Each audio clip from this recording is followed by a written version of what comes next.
Olá, está no ar mais um Café.com. Eu sou Rodrigo Fagundes e vamos dar início ao nosso programa. E hoje, desde já, gostaria de agradecer a nossa plateia aqui presente, aos nossos convidados e a você aí de casa que está ligadinho conosco.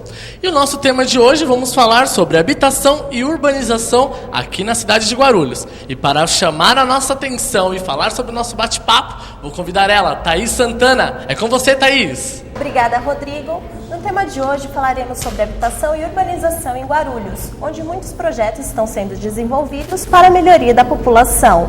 Tenho aqui ao meu lado Carla Gogliano, diretora do Departamento de Ação Comunitária da Secretaria de Habitação de Guarulhos. Primeiramente, gostaria de agradecer a sua presença no nosso programa. E Carla, conta um pouquinho pra gente, quais são as responsabilidades de uma diretora na Secretaria de Habitação? Bom dia. A Secretaria de Habitação ela é constituída de 3 diretorias, eu respondo por uma delas. A Secretaria de Habitação tem uma diretoria de desenvolvimento habitacional, que cuida da parte de projetos, elaboração dos projetos físicos, arquitetônicos.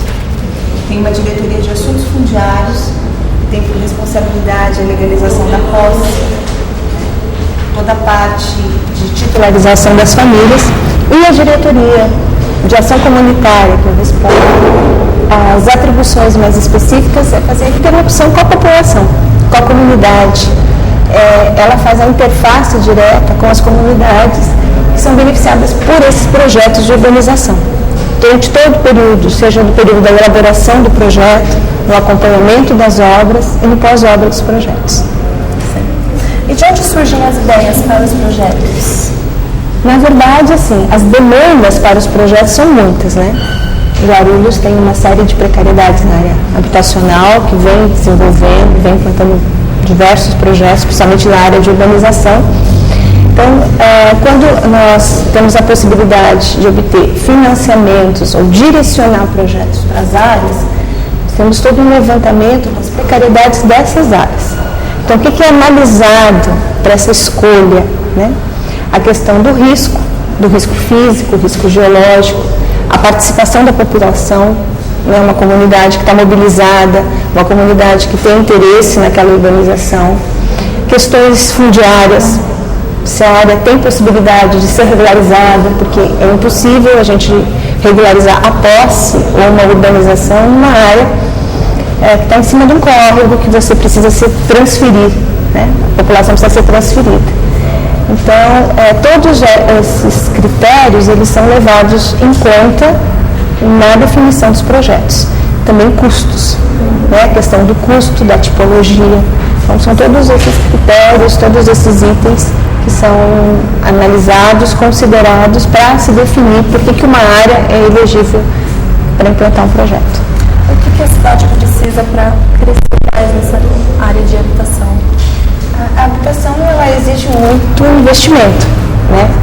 E isso vem sendo feito, a gente tem um direcionamento grande, uma parceria grande com o governo federal, principalmente através do Programa de Aceleração do Crescimento, PAC, né? Nós temos investido também muitos recursos nessa área, porque todo financiamento ele exige uma contrapartida de 20% do município. Mas Guarulhos tem uma questão hoje que é terras, né?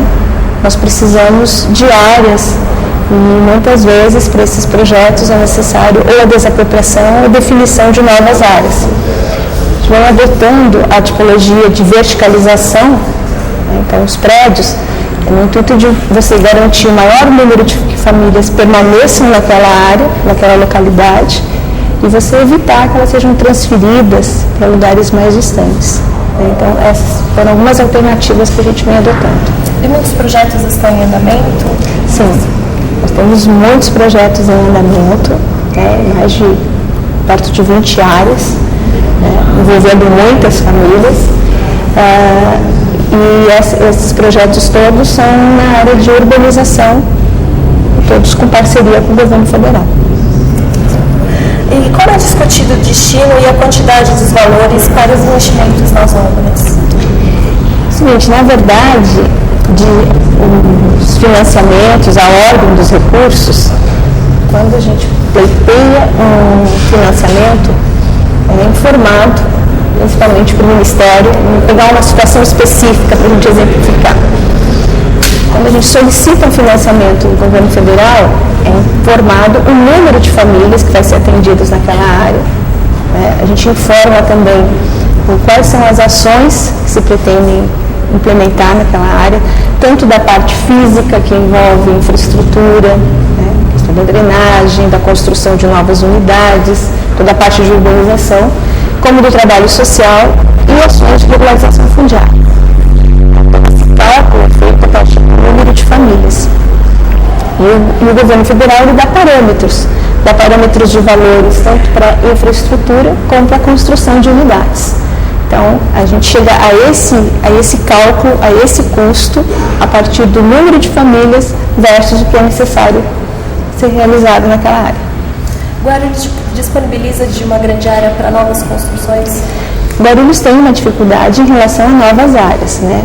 Então, todos os projetos, alguns possibilitam a construção na própria área, e isso vem sendo realizado. Então, são urbanizações integradas, onde são promovidos alguns deslocamentos de famílias, alguns reassentamentos, e aí você abre espaço, né, porque as ocupações elas são caracterizadas pelo adensamento, né? Uma está muito junta na outra, não tem sistema viário interno, né? Principalmente falando de favelas, né, de assentamentos precários. Então, quando você possibilita uma remoção de famílias, um reassentamento de famílias para uma outra área, você abre espaço dentro da própria área para você construir novas unidades, levando a infraestrutura, né? Levando o sistema viário, toda a parte de água, de esgoto, de energia elétrica. Agora, grandes áreas não é o objetivo, não. O objetivo é que a gente tenha várias áreas em diversos locais para que, dependendo de onde a gente está implantando esse projeto, a população possa reassentada. Isso no caso da necessidade de transferência. Desde já gostaria de agradecer a participação do nosso programa. E agora a nossa equipe foi conferir a situação atual de famílias beneficiadas pelo projeto. Confira.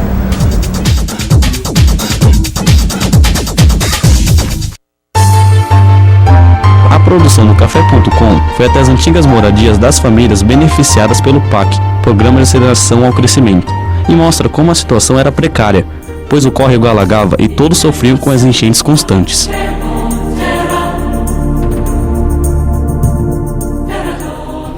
Hoje, a situação é diferente. Eles possuem uma moradia digna. Veja a opinião dos beneficiados pelo PAC sobre suas novas moradias.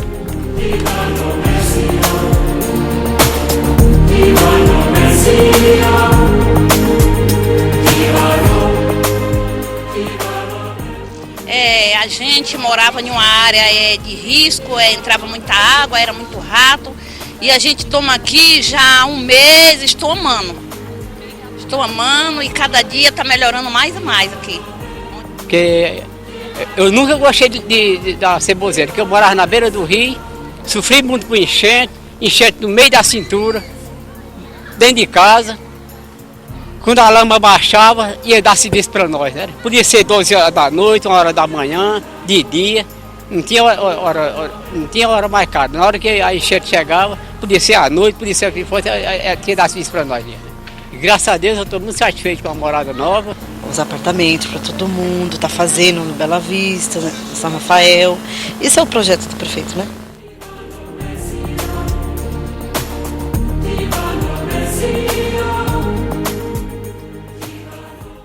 Obrigado, Thaís. Depois do intervalo tem muito mais Café.com para você. Não saia daí, fique conosco.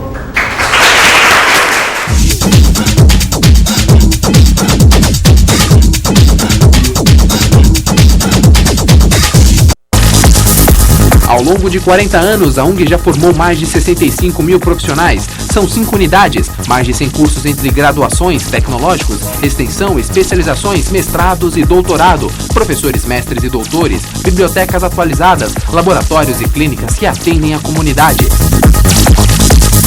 Vestibular 2010 da UNG, inscrições abertas. Informações no www.ung.br ou no 0800 15 8822.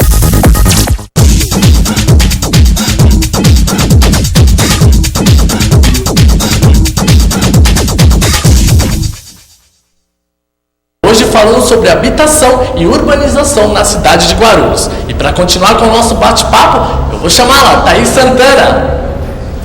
Obrigada, Rodrigo. Continuamos agora com a nossa conversa com Carla. Carla, como foi o desenvolvimento dos projetos na Vila Flórida? A Vila Flórida, ele vem de um processo na urbanização da Vila Flórida. Os primeiros conjuntos entregues foram em 2001. Foram entregues 56 apartamentos. Em 2003, 2004, acho que 2003, foram mais 111. Né? E agora, em abril, nós entregamos 80 apartamentos. Então, nas primeiras etapas de urbanização, a construção foi feita na própria área. Né? Existia inicialmente uma área desocupada, que possibilitou a construção dos primeiros 56. Aí as primeiras famílias que desocuparam, né, e vieram para o conjunto eram as famílias da Rua Juquitiba. Na sequência, vocês me desculpem, mas na verdade foram mais 112. A gente fechou em final de 168 entregues anteriormente, que foi a continuação da Juquitiba com a Rua Mauês. E aí abriu-se espaço e que hoje a gente conseguiu complementar com recursos do PAC, 80 unidades. Essas 80 unidades foram ocupadas agora por famílias da Rua Hungria, né? Porque a ocupação da Vila Flórida, ela vai, hoje, ela ia, né? De próximo ao Tomeuzão até atravessando a Tiradentes, ela pega a Rua Hungria, Arminda Mauros, diversas ruas do outro lado. Então, as famílias que ocuparam agora essas 80 unidades, elas estavam em cima do córrego do lado da Rua Hungria. O processo da Vila Flórida ele é antigo. A Vila Flórida é uma das ocupações, é um dos primeiros registros de ocupação do município, na década de 70. Né? Sempre foi uma área, por estar na região central, também sempre teve uma mobilização grande, lideranças atuantes na região. Então, já faz parte da agenda do município há muito tempo a urbanização do Vila Flórida.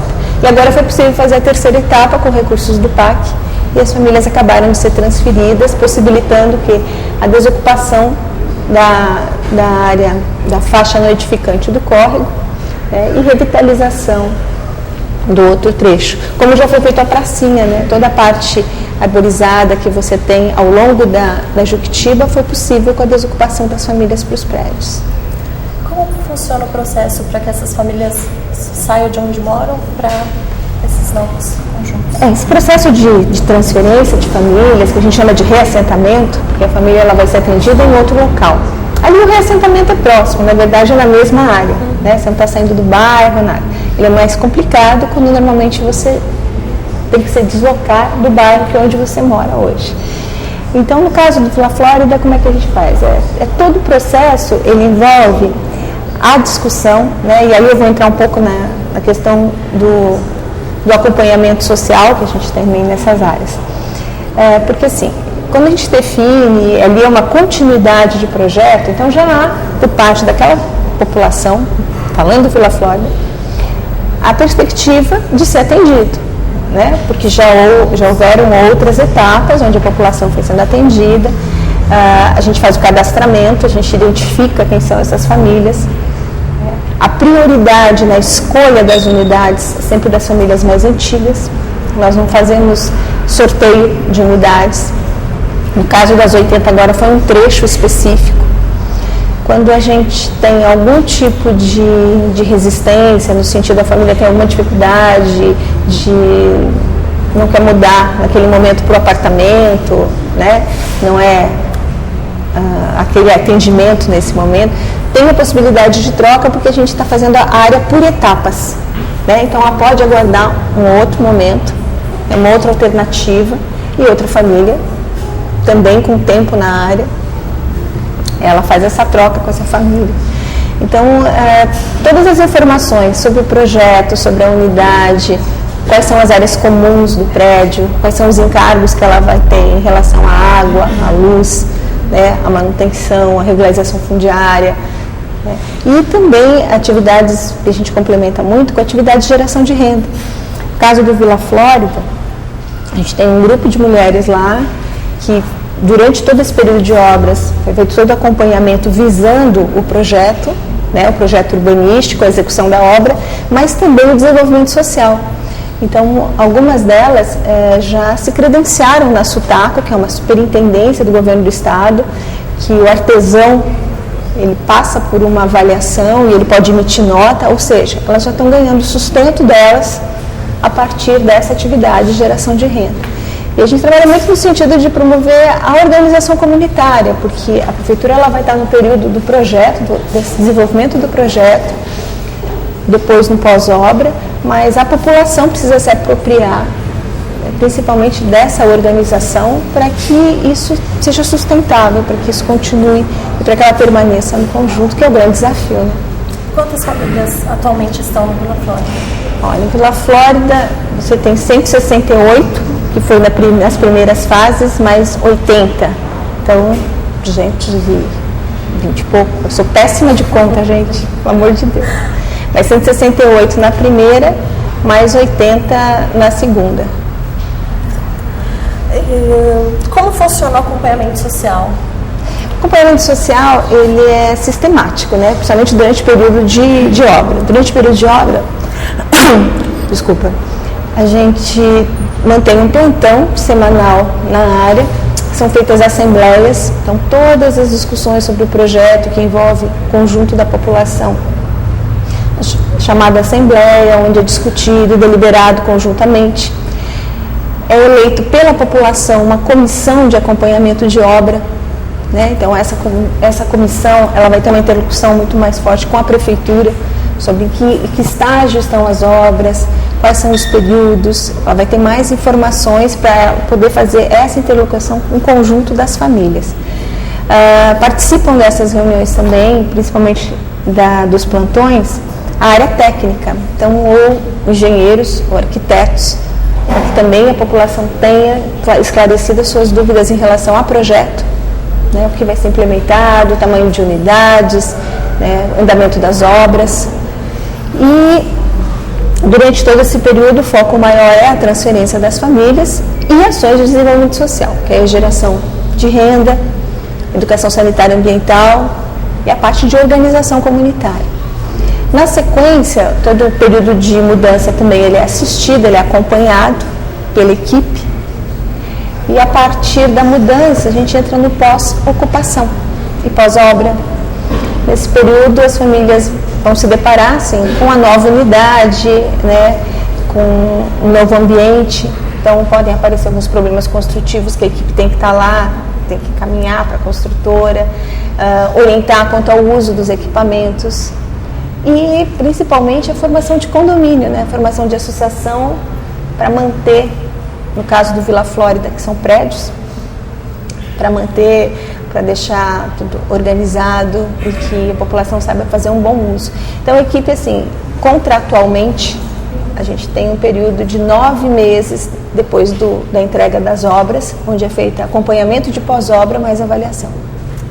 Obrigada, Carla, pela sua presença no nosso programa. Rodrigo, é com você. Obrigado, Thaís. Vamos para um breve intervalo, mas daqui a pouquinho tem muito mais café.com para você. Não saia daí!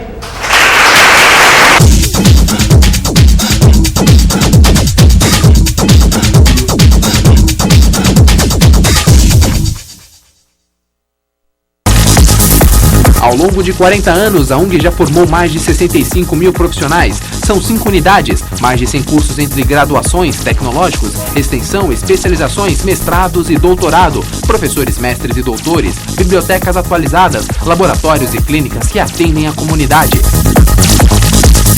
Vestibular 2010 da UNG, inscrições abertas. Informações no www.ung.br ou no 0800 15 8822.